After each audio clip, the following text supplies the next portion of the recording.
Estamos de volta. Mais um passo foi dado na luta por igualdade de gênero. O Senado Federal aprovou o projeto de lei que impõe multa para quem remunerar de forma desigual homens e mulheres que exerçam a mesma função.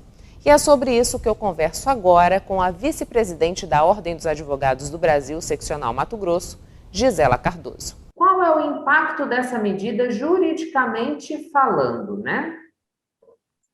Ok. Primeiramente, eu que agradeço o convite, sempre um prazer aqui estar falando com vocês. É uma medida que vem contribuir, né, para um conjunto de leis, um conjunto de previsões legislativas que já prevêem essa impossibilidade de discriminação em razão de gênero. Então, nós temos já desde a nossa Constituição Federal, a gente começa a Constituição lá no artigo 5º, dizendo que todos são iguais perante a lei. Na sequência, a própria Constituição Federal estabelece que homens e mulheres são iguais em deveres e direitos e obrigações. A própria CLT, em 2 artigos diferentes, ela estabelece a impossibilidade de remuneração diferenciada em razão de gênero, em razão de idade, de cor, né? A CLT, ela fala, salvo engano, no artigo 5º, que a todo trabalho de igual valor é devido igual remuneração, independente de sexo ou cor. Na sequência, nós temos uma outra previsão, um outro artigo, é o artigo 373A da CLT, que estabelece uma série de hipóteses que visam proteger, garantir a igualdade do trabalho da mulher. Entre elas, há uma previsão de proibição de diferença de remuneração, de ascensão na carreira, em razão exatamente do gênero. O que essa nova lei traz é a imposição de uma multa quando violado esta previsão que já consta na CLT. Então, a lei inclui uma pena de multa que até então não existia. A lei já estabelecia, é proibido estabelecer salários diferentes em razão do gênero.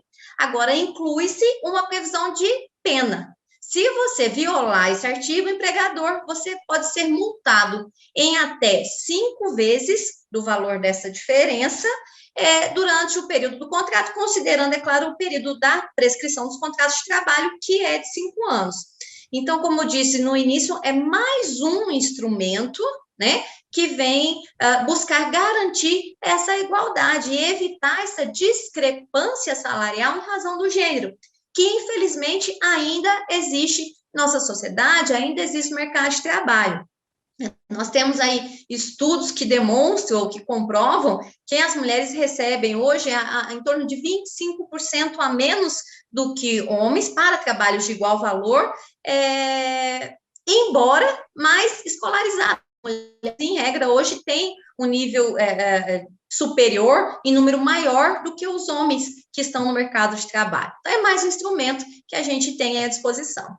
Gisela, como você bem colocou, embora a gente tenha essa previsão legal que proíba essa diferença de remuneração, ainda existe essa diferença e foi necessário aí apresentar um projeto que viesse e mexesse no bolso daquele empresário que faça esse tipo de diferenciação.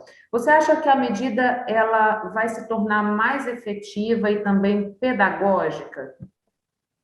Sem dúvida, né? Eu acredito que a principal finalidade da lei, ela além, é claro, de fazer essa compensação, né, no valor em relação à remuneração que a mulher está recebendo menor, além de ter essa compensação financeira, caráter pedagógico, né? Ela demonstra a reprovação social para esse tipo de atitude, para esse tipo de discriminação. Então, como eu falei, já era uma previsão legal. Agora ela vem com a imposição de uma multa. É claro que antes disso, a mulher poderia, antes da lei, agora ainda não é, né? Ela já foi aprovada, mas precisa ser sancionada ainda pelo presidente da República. Antes da inclusão dessa multa, a mulher que tem ainda ou que teve um salário menor do que de um homem realizando a mesma função, nas mesmas condições, ela pode pedir a diferença por outros instrumentos, a equiparação salarial, esse próprio dispositivo de lei, então ela pode eventualmente entrar na justiça até para requerer essa diferença. O que muda com a lei é que agora essa diferença ela vai ser como uma multa e no valor de até 5 vezes o valor que representa essa diferença. Então, é um plus, é com certeza um novo instrumento para evitar esse tipo de discriminação no mercado de trabalho. Gisela, você disse que as mulheres já tinham essa possibilidade de ingressar no judiciário para buscar essa equiparação em casos de haver essa discrepância. Com esse projeto de lei que institui a multa, haverá uma fiscalização e essa multa ela vai ser imediata ou também depende de recorrer ao judiciário para que o judiciário estabeleça a multa em questão? Como que fica esse trâmite? Você pode esclarecer?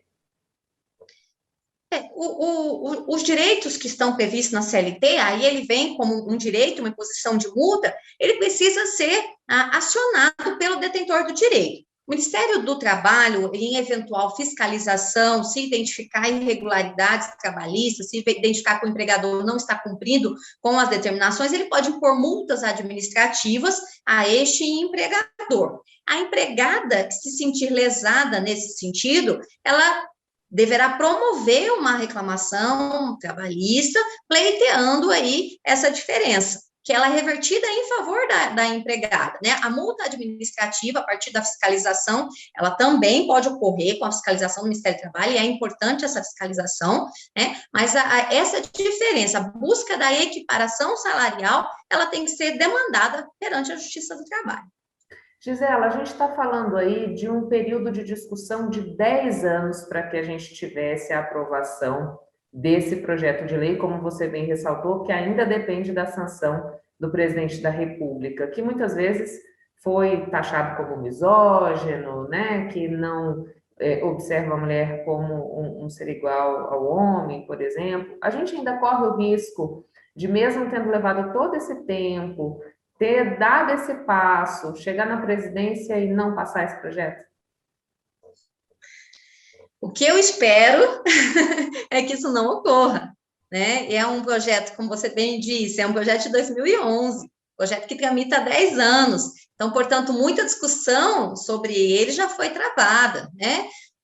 Acredito que ele chega pronto para a sanção do presidente da República. E nós esperamos, sim, que seja sancionado e que tenha aplicação a partir da sua publicação. Nós vivemos um momento muito importante no tocante a essa valorização, no tocante a leis e ações que inviabilizam ou que tentam diminuir todo e qualquer tipo de discriminação. Então, eu espero que o presidente da República, considerando, entendendo esse momento, ele vá sancionar a lei. E aí você toca num ponto importante, nós temos, como você diz, 10 anos um projeto tramitando, e se você parar para pensar o porquê disso, um projeto de suma importância, que nada mais do que busca ou garante é a igualdade. Ele busca garantir às mulheres o direito a um salário igual pelo mesmo serviço. Por que demora tanto? Aí a gente pode trazer, além da questão histórica, social, de discrepância de salarial em razão do gênero, talvez uma falta de representatividade maior das mulheres no próprio Congresso Nacional. Quando hoje nós temos uma bancada um pouco maior, um pouco mais aguerrida, que pode ter tido, acredito que tenha total influência para que tenha vindo a aprovação. Mas essa situação nos remete a outra necessidade, a necessidade da igualdade também de representatividade. Né? As mulheres precisam também estar representadas nos seus espaços de poderes para decidir, para promover a inclusão de direitos como este. Gisela, a gente estava falando aqui que, embora as mulheres tenham um nível de escolaridade maior, essa discrepância ainda existe, e ela existe de forma mais acentuada quanto maior o cargo que essa mulher ocupa com relação a esses homens. O que isso diz ainda da nossa sociedade, né? Porque você pontuou, poxa, nós levamos 10 anos discutindo um assunto que é essencial para a gente garantir essa igualdade. O que esse tipo de comportamento ainda diz sobre a sociedade que a gente vive? é o retrato da sociedade, ainda com traços machistas, paternalista. Então, a gente só consegue mudar isso, Michele, eu tenho reiteradamente afirmado isso, é um posicionamento meu, a gente só consegue mudar isso com educação, com cultura, levando para os bancos das escolas a necessidade de igualdade, ensinando as crianças que homens e mulheres são iguais em todos os sentidos. Então, esse realmente é um traço ainda de uma sociedade machista. Culturalmente, as mulheres sofrem com essa diferença. Como eu disse, nós estamos avançando. Eu vejo um avanço ainda lento, mas estamos avançando. Avançamos quando a gente tem um número maior de mulheres nos representando no espaço de poder, no Congresso, no Poder Executivo, né, no Poder Legislativo. Isso é muito importante. Isso vai levar, efetivamente, a uma mudança. Infelizmente, ainda a passos lentos, mas que vem acontecendo. Qual é o papel da ordem e para você ver, processo? A ordem é a casa da democracia, né? A OAB ela tem como principal bandeira a defesa da democracia. E aí, quando a gente fala em igualdade, a Ordem dos Advogados do Brasil ela deu um passo muito importante no ano passado, ao estabelecer, ao aprovar o projeto de paridade.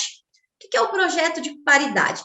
As eleições na OAB, a partir deste ano já, deverão ser observada a paridade na composição das chapas.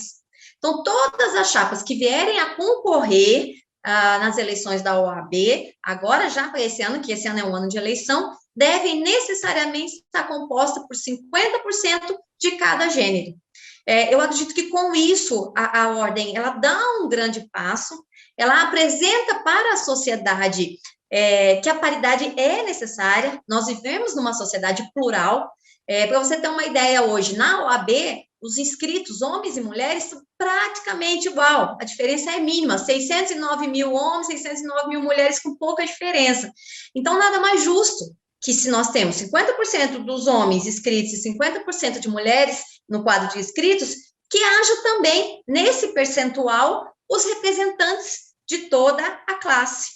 Então, entendo que com isso, a OAB realmente ela dá uma lição muito importante para a sociedade, buscando a paridade, a pluralidade, e que isso possa se reverberar, eventualmente ser pego como exemplo também, por que não, e a gente precisa sonhar e acreditar nisso, na política partidária, né, em outros espaços de poderes, que os espaços das mulheres sejam garantidos. Eu costumo falar, as mulheres não querem ocupar os espaços dos homens, não é isso. Nós só queremos ocupar os nossos espaços, que eventualmente estão sendo ocupados por homens, que poderiam ou deveriam ser ocupados também por mulheres. Então, a busca da igualdade, eu falo que, sobretudo, é a representação da democracia.